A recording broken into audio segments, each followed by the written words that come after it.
So on behalf of Bill, he's very sad that he couldn't be here. He had committed to a talk in Washington, otherwise he certainly would have jumped on a plane.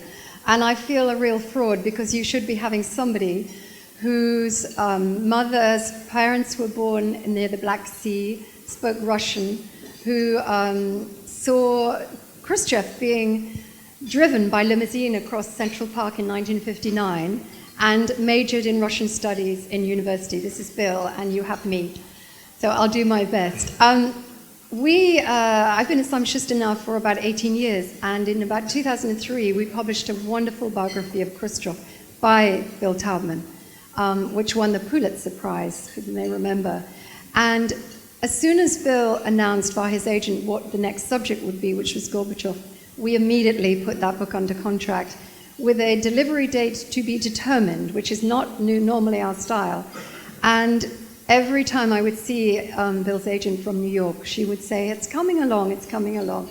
And then about 2 years ago, she said it's here. And so we were able to publish it last October. And when it came along, what did you think of it when you first read it? Big. It was wonderful. I'm not actually Bill's primary editor. He has a wonderful editor at Norton in the US. So I was able to read really more or less the final draft. I gave just a few observations.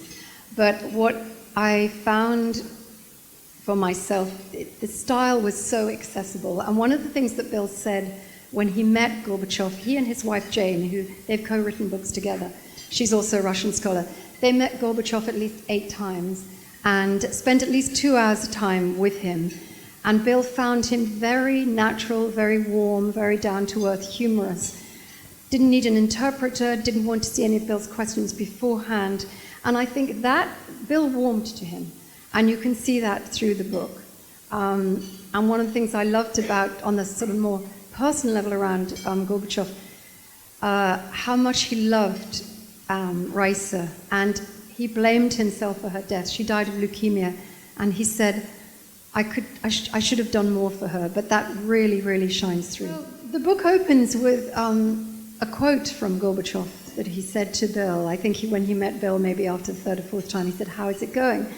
And Bill replied slowly, and he said, yes, Gorbachev is difficult to understand. And he often would talk about himself in the 3rd person. And I think one of the things that Bill, he knew he was not going to have all the answers.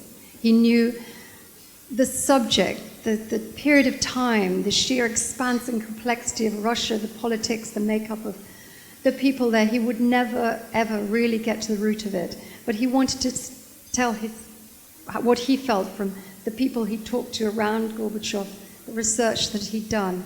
And I think what does really, again, he took Gorbachev out of Russia. He loved a summit, Gorbachev. He loved organizing summits.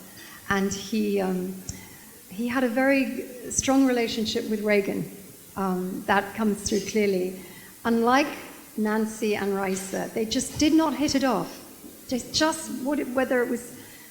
couldn't hit it off. So for me, the politics is fascinating, but I love to see the human side of these characters, and I think that really does come through. You see, in a way, Gorbachev's naivety. It's maybe easier to read something and think back. What you could never say what I have done, but see the mistakes he made. Not deliberately. He was a man of contradictions. The whole situation was of contradictions. You wish, I remember as a child, more than a child, seeing Gorbachev trying to, the words perestroika, the words glasnost, the words democracy, the death of totalitarianism. You rejoiced in those, the sense that people could speak freely, the lack of force that he used, and yet, in a curious way, it backfired on him.